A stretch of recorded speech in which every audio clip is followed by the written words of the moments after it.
All these false prophets that paraded themselves all over Nigeria, they started by saying Tinubu will not win, Tinubu will not be sworn in. Then after they declared him winner, they now say he will not be sworn in. They now say on the day of swearing in he will be arrested, and Obasanjo has prepared soldiers to take over government. Nonsense. Even their minds is corrupted, and that is why we keep saying, calm down, let's teach you Bible. You call us heretics. Let ignorance disgrace you before the world.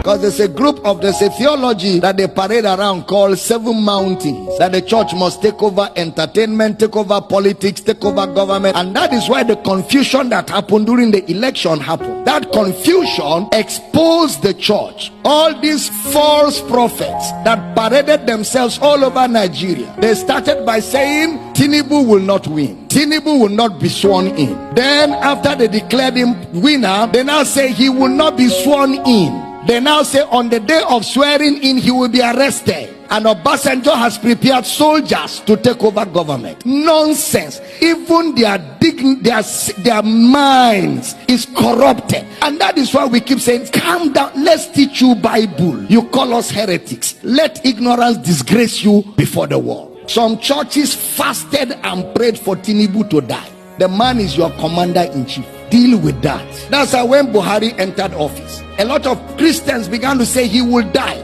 They even said when he went to outside the country that he will not come back alive. Christians, churches, that he will die. The man did 8 good years and went home younger than when he became president, to show that the Lord is upright and there is no unrighteousness in him. God is not a killer. And with these false prophecies, they have destroyed the faith of many people, because many people fasted and prayed sincerely that Tinubu should die, and their God traveled. So now if you ask them to pray, they are not sure God will answer. They have eroded their faith. They have shipwrecked their faith because of lack of understanding that there's a difference between the kingdom of God and the kingdom of this world. How many of you remember I told you that this thing, God is not involved? Did I tell you that? It's a contest. It's a competition amongst men. And in a competition, men set the rules. In a competition, men draw the borderlines. In a competition, men judge the competition. And in a competition, men announce the winner of the competition. True or false?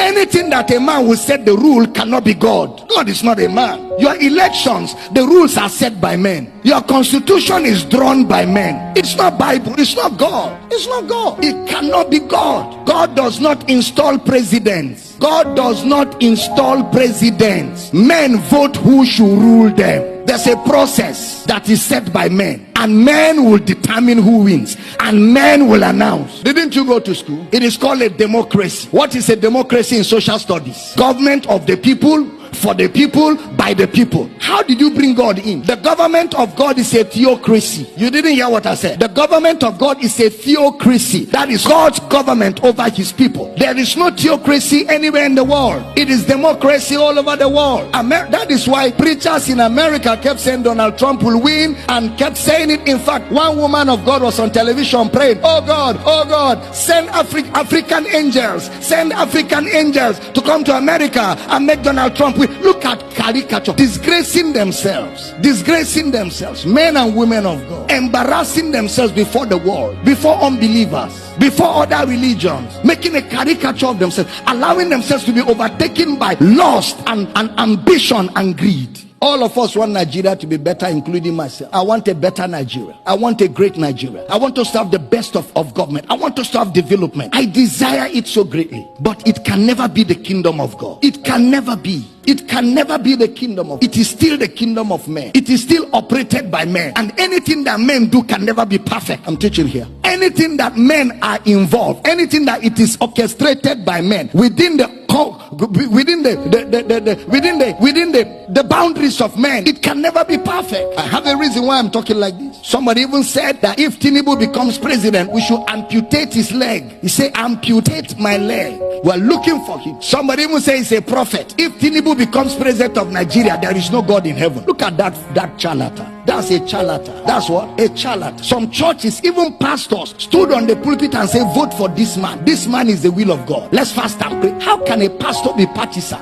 The pulpit is not a place for politics. The pulpit is a place, it is the pillar and the ground of the truth of the gospel. You don't use your pulpit except you don't know what the gospel is. And I don't blame them. Many of them don't know what the gospel is. They don't know what the gospel is.